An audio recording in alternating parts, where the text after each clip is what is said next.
Assalamualaikum warahmatullahi wabarakatuh.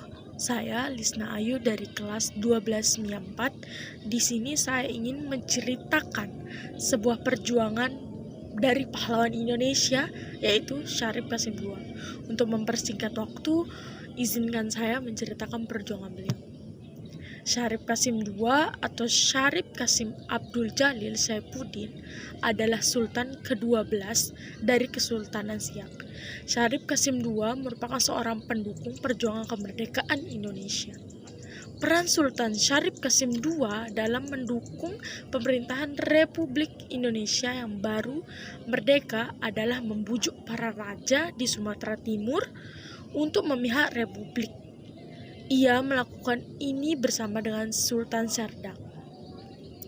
Syarif Qasim II lahir di Siak Sri Indrapura, Riau, 1 Desember 1893. Sejak berusia 23 tahun, Qasim telah ditunjuk untuk menggantikan posisi sang ayah, Sultan Syarif Hasyim, sebagai sultan. Ia pun mendapat gelar sebagai Sultan Asy-Syaidis Syarif Qasim Tsani Abdul Jalil Saifuddin. Sewaktu kecil, sampai berusia 12 tahun, Qasim dididik di lingkungan istana. Ia dididik sebagaimana mestinya adat istiadat raja-raja, baik dari hal fisik, mental, dan kerohanian. Ayahnya merupakan seorang sultan yang memegang kuat prinsip Islam. Ia juga memiliki pandangan luas mengenai peningkatan kesejahteraan dan kemakmuran rakyatnya. Untuk itu, ia ingin Syarif Qasim yang menggantikannya dalam memimpin kerajaan dengan prinsip yang luas. Oleh sebab itu, saat berusia 12 tahun, Qasim dikirim ke Batavia pada tahun 1904 untuk menjalankan pendidikannya di Batavia. Qasim melanjutkan pendidikannya tentang hukum Islam. Ketika Qasim berusia 16 tahun, ayahnya meninggal dunia pada tahun 1908. Oleh karena itu, Qasim pun segera dinobatkan sebagai sultan, menggantikan posisi sang ayah.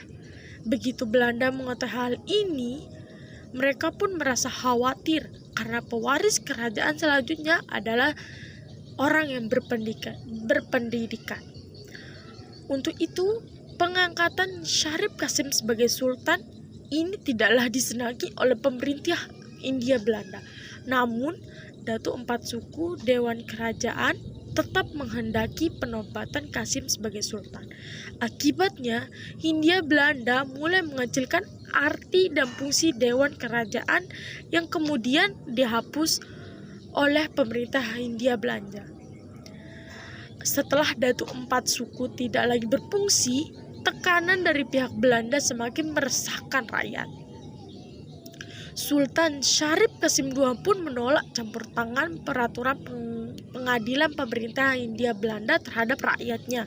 Ia juga dengan tegas menolak untuk mengakui Kesultanan Siak sebagai bagian dari pemerintah kolonial Hindia Belanda. Dalam melawan Belanda, Qasim memandang kekuatan fisik harus diimbangi dengan kekuatan pembinaan mental dan pendidikan rakyat. Untuk itu, pada tahun 1917, Qasim II mendirikan sekolah agama Islam yang bernama Madrasah Taufikiyah Al-Hasyimiyah. Pada 17 Agustus 1945, diproklamasikanlah kemerdekaan Republik Indonesia. Berita ini pun tersiar hingga ke daerah Kesultanan Siak.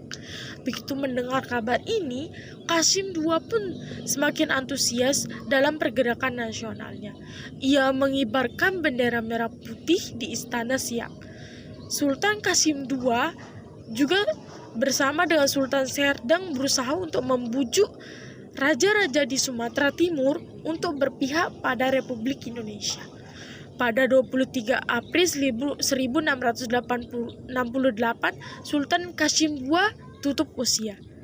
Atas jasa-jasanya, ia pun dinobatkan sebagai pahlawan nasional Republik Indonesia berdasarkan Surat Kempres nomor 109/TK/1908.